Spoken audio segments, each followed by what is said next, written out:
besoin un petit peu de réflexion. On a besoin un peu de réflexion parce que l'objectif, ça va être de faire quoi? Ça va être déjà de rappeler qu'on a eu 3 vidéos avant. Première vidéo, Firebase, un peu l'introduction. Deuxième vidéo, l'introduction d'Angular. Troisième vidéo, l'architecture globale d'Angular. Et la 7/4e, ça va être vraiment de, ok, mon architecture, on a vu un petit peu à quoi elle ressemblait, mais concrètement, qu'est-ce qu'elle donne? Donc là, qu'est-ce qui va se passer dans mon application de To-Do? Eh bien, je vais devoir, donc en termes de fonctionnalité, je vais appeler ça feature, ok, pardonnez-moi l'anglicisme, mais si on est sur un domaine très anglais. Dans la feature, ici, de quoi je vais avoir besoin? Eh bien, je vais avoir besoin de create une to-do. Dans les fonctionnalités vraiment de ce module-là, il faut que je crée une to-do. Hein, voilà. Il faut que je display une to-do list. Donc j'affiche une liste de to-do, d'accord? Hop, je vais décaler l'écran.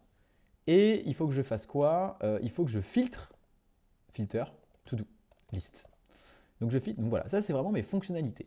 Et donc, ben, en fait, ça va aller tout simplement dans le dossier component et dans le dossier feature. Ça va vraiment être mes composants qui vont être des composants fonctionnalités, ou fonctionnalitaires, je ne sais pas si ça se dit. Et c'est pour ça que je leur donne des petits verbes. Okay, et ça, je trouve ça pas mal. Parce que create to-do, c'est une fonctionnalité de créer une liste.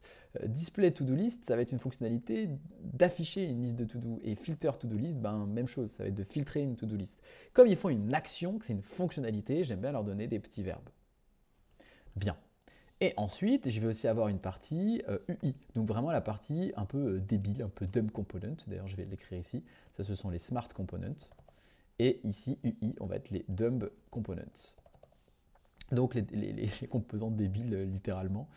Et dans les composants débiles, qu'est-ce qu'on a? Eh bien, on va avoir un to-do form.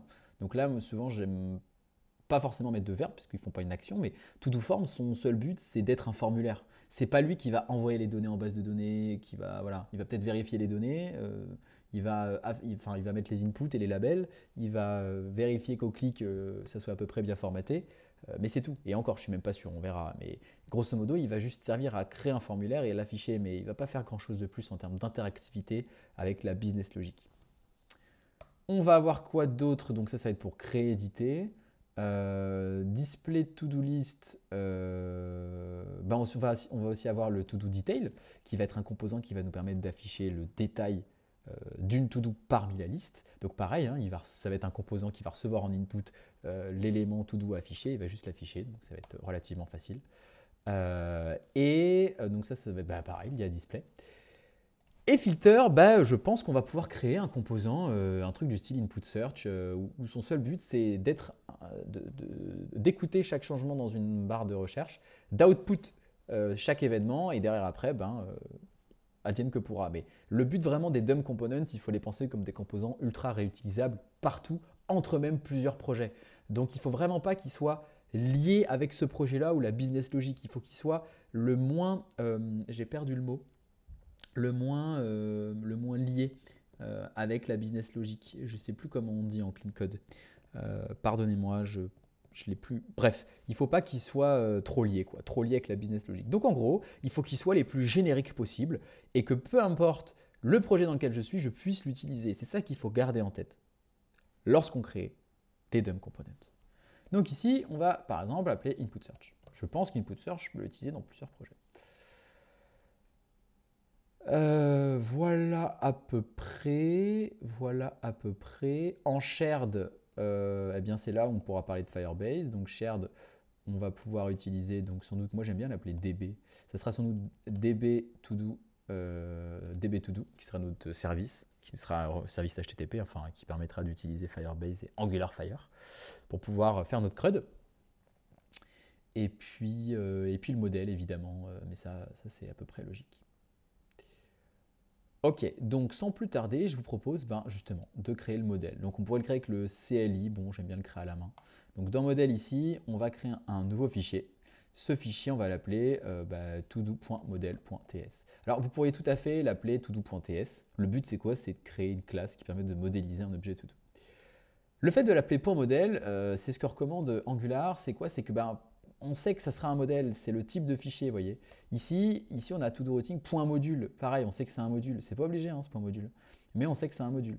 Ou par exemple, si on crée un service, souvent c'est .service.ts. On sait que c'est un service. Comme ça, dans le nom du fichier, eh bien on sait ce que fait ce fichier. Et ça, c'est pas mal.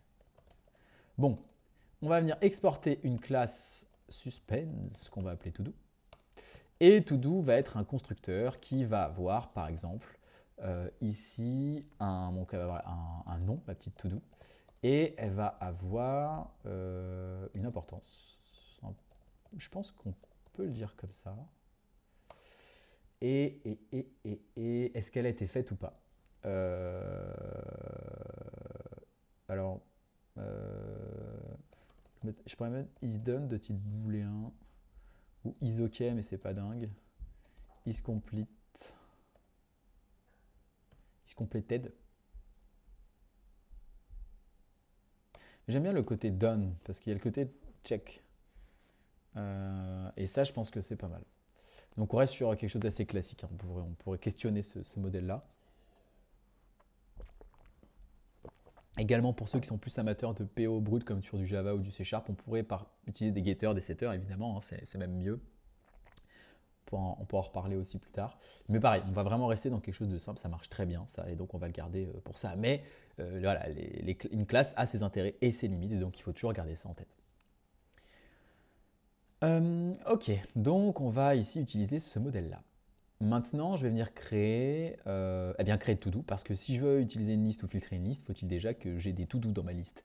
Donc ici, je vais venir ici, donc créer mon create todo component. Donc ng generate component, je vais aller dans todo, donc c'est mon module todo, slash components, slash feature, hein, pas faire, voilà, confiture, et ici, je vais créer create todo. Parfait. En faisant ça, donc je vais créer 4 fichiers, c'est super, et je vais me rendre ici dans Components, Feature, Create todo. Super. Alors ce que j'aime bien faire aussi, c'est au niveau du sélecteur. J'ai pas trouvé dans le CLI comment le faire, s'il y en a qui l'ont, l'info, je suis chaud. J'ai pas trouvé, mais en gros, moi ce que j'aime bien faire, c'est si je suis dans Feature, ici je mets pas App, mais je mets Fit.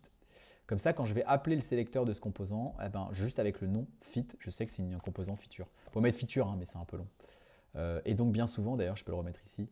Ça, souvent, ça va être des fit Ça, je vais les appeler UI et les pages, j'appelle page. C'est vrai que je l'ai pas mis. Routing, hop, ça va être page Mais souvent, on les appelle pas en sélecteur puisqu'ils sont chargés par routing. Mais toujours est-il que je le fais par bonne pratique. D'ailleurs, je ne l'ai pas fait tout à l'heure, donc je vais le faire tout de suite. Donc ici, on a page. Ok, donc ça c'est pas mal. Ça c'est pas mal. Je me rends compte qu'ici, j'ai écrit dans le app routing comme un gros facochère parce que c'était plus pour montrer un peu l'idée. Mais je pourrais peut-être le mettre un peu ailleurs. Bon. Écoutez, on va le mettre dans l'app module. Enfin, un module fait un peu plus patron. Voilà, on va le laisser là pour l'instant, on le changera plus tard. C'est histoire d'avoir un peu les guidelines de notre petit projet. Ok, donc on a créé notre petit to-do. Donc moi, ce que je propose, c'est que au sein... hop là, il est où? Au sein de mon module, donc to-do module,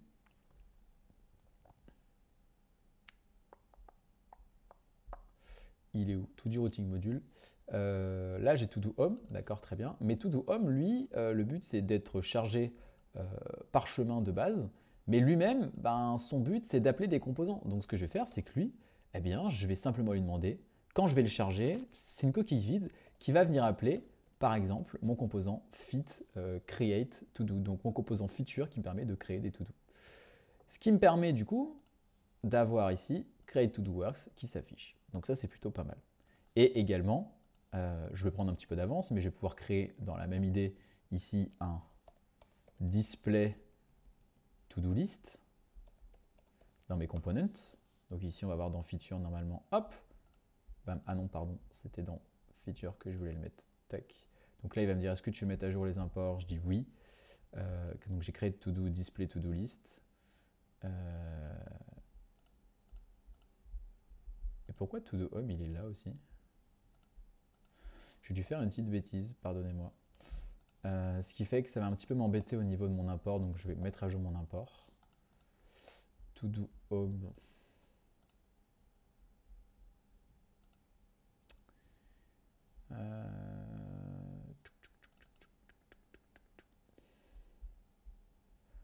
Ouais, je pense que j'ai fait un peu n'importe quoi.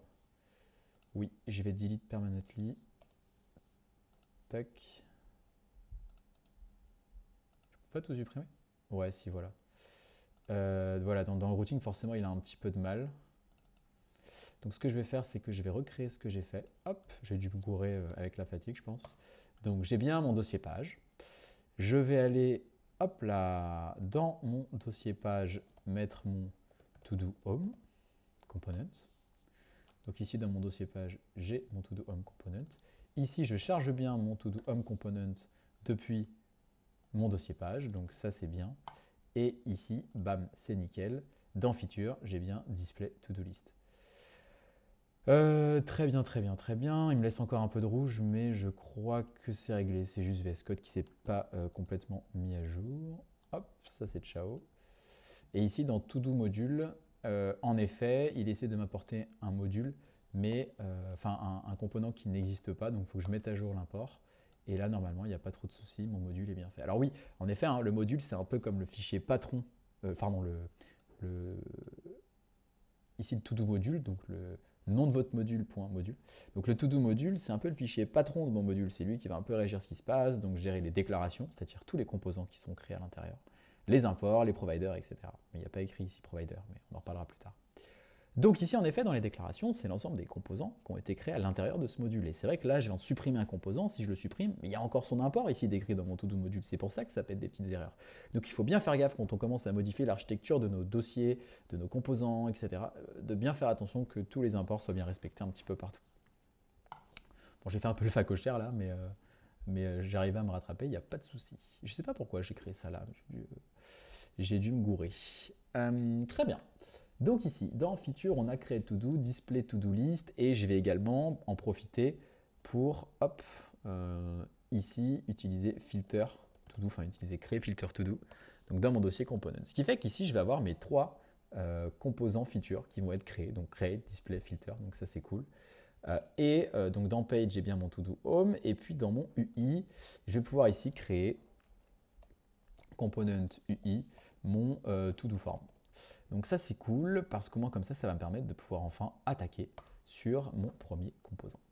Donc ici j'ai mon to-do form, donc pareil je mets UI dans le sélecteur et ici au niveau de mes features je viens modifier fit. Je vous dis hein, c'est relou, hein.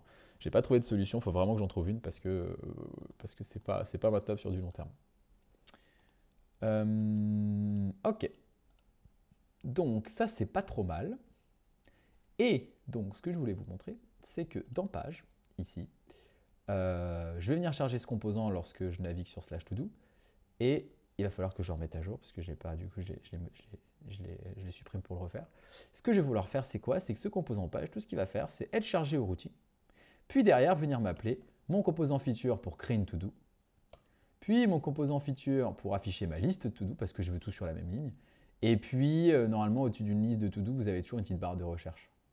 En gros, ça fait créer to-do, j'aurai son un petit bouton, un truc machin. Puis en dessous, la grosse barre de recherche pour taper. Puis en dessous, toute la liste. C'est un petit peu l'idée. Ouais. Mais comme ça, ce qui fait que si je recharge ma page, ici, j'ai bien mes trois éléments qui apparaissent bien. Donc mes trois composants sont bien chargés lorsque je vais sur /todo. Et donc ici, en termes d'architecture, vous avez bien ici mon to-do home, donc qui est chargé au routing, qui lui-même appelle mes trois composants feature. Voilà qui est plutôt pas trop mal. Donc maintenant, qu'est-ce qui va se passer? Eh bien ici, je vais pouvoir venir créer une to-do. Donc je vais me rendre dans mon composant create to-do. Donc ici l'objectif, j'aime bien écrire ce qu'il faut faire. Donc là en gros l'objectif c'est quoi? C'est de créer un bouton qui affiche un formulaire. Ce formulaire est en réalité un composant. Ici, c'est un composant dub et c'est le composant to-do-form chargé de créer / on verra, éditer aussi, mais je dirais que je l'ai appelé create to-do, j'aurais pu l'appeler create ou edit. Oh, on va voir. Ouais. Chargé de créer une to-do. On va rester sur to-do sur create pour l'instant. Hop, ça on va mettre un cran d'indentation. Et puis aussi, donc ce create to-do, ce component est lié au service database to do chargé de, qui est un CRUD. Donc ça, c'est plutôt intéressant. Donc en gros, c'est quoi? On a un smart component qui va être mon composant feature, qui lui est lié qui est mon create to do ici, qui est vraiment lié à ma database, donc qui a l'info des données qui transitent, donc c'est lui qui est intelligent. Et il envoie en input un composant un peu débile, ce qui se passe ici dans to do form. Quoique non, ici create to do, je dis des bêtises, il n'a pas forcément besoin de get des données, pas du tout même. Au contraire, je reformule ce que j'ai dit, parce que là j'étais plutôt dans to do list. Create to do, lui, va être connecté à mon service, ça ne change pas, hein, database, pour dire à database, toi tiens, tu vas me créer ça, tu vas m'éditer ça, etc. Par contre, create to do, il va recevoir une info de son to do form, puis il va envoyer cette info en database. Donc comme il est connecté au service, qui lui-même est connecté avec la logique métier, eh bien, on dit que create to do est un smart component, il est intelligent, il est au courant un peu de la logique métier qui se passe dans l'appli. Il est, j'ai toujours pas le mot, il est lié, il interagit très fortement, il est couplé, voilà. Il est couplé avec mon application, je pourrais difficilement le réutiliser ailleurs. Par contre, il va être lié avec un to-do form qui lui va être le plus dumb possible pour être le plus découplé possible et donc utilisable et applicable à travers différentes applications. Je vous propose de s'attaquer vraiment à la création du to-do form dans la prochaine vidéo.